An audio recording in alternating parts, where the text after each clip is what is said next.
Տարիքը վաղաժամ սերմնաժայթման հետ կապ չունի, բայց մենք ունենում ենք երկու իրավիճակ։ Տղամարդիկ, ովքեր գալիս ասում են բժիշկ ջան, իմ մոտ վաղաժամ սերմնաժայթքում կա, եւ բարձում են, որ խնդիր իրենց մոտ միշտ եղել է, դա առաջին տիպն է։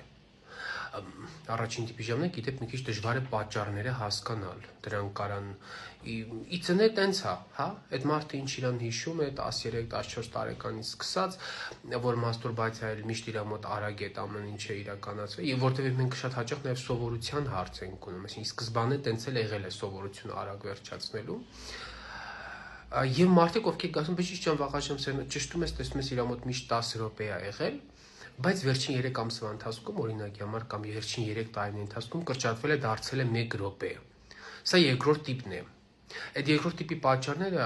մեծամասն դեպքերում շատ հեշտ է հայտնաբերելը։ Մի քանի անալիզները հիմնականում պատճառը հայտնաբերվում է։ Առաջին տիպի ժամանակ շատ հաճախ չենք կարողանում պատճառը հայտնաբերել։ Տարբեր տեսակի հետազոտություններ են կանում, ինֆեկցիաներ, բորբոքումներ։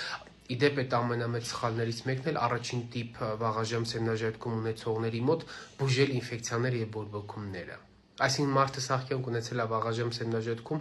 միշտ պետք է անկեղծորեն ներկայացնել այն ֆակտորը, որ եթե նույնիսկ մենք հայտնաբերում ենք որևէ տեսակ ինֆեկցիա կամ բորբոքում, ապա դա պետք է գնահատենք ուղեկցող խանգարող հանգամանք, բայց ոչ երբեք առաջնային պատճառ։ Մարդը չէր կարող սկզբանը ունենալ ինֆեկցիաներ։ Այ երկրորդ տեսակի ժամանակ հնարավոր է պրոստատի հետ կապված խնդիրի վայել բերեին վաղաժամ սերմնաժայթման առիթ, դա հնարավոր տարբերակ լրիվ, բայց առաջին տիպի ժամանակ մի քիչ եկեք չհամաձայնվենք։ Ինչ վերաբերում է տարիքային գործերին, ապա ստատիստիկ տվյալները մեզ ինչ են հուշում։ Հուշում են, որ վաղաժամ սերմնաժայթման խնդիրն ավելի հաճախ երիտասարդների մոտ է հանդիպում։ Գիտեք, կա օրինաչափություն, ոչ միայն գրականություն է դա տալիս, այլև նաև ես որպես պրակտիկ բժիշկ նկատել եմ վաղաժամ սերմնաժայթքում ունեցող պացիենտների մոտ հիմնականում մենք ինչ ենք նկատում ենք, որ իրանց մոտ հարաբերությունները հաճախակի ստացվում է, այսինքն կարճ ինտերվալում, ունեք 1 ժամվա մեջ կարող 2 կամ 3 հարաբերություն լինի։ Իրանց մոտ հիմնականում տեստոստերոնն էլ է բարձր, եւ այդ անհագության զգացողությունից է, որ տենց իրար վրա ստացվում են հարաբերությունները, բայց այն չի, որ դա շատ լավ է։ Դա ուղղակի չբավարարվածության առաջին սեռական ակտից հաճույքի լիարժեք հաճույք չստանալու գաղափարից է այդ ամեն ինչը, գարս ձգտել երկրորդ, երրորդ հարաբերություններին, բայց դա տարիքի հետ հյուծում է մարդուն։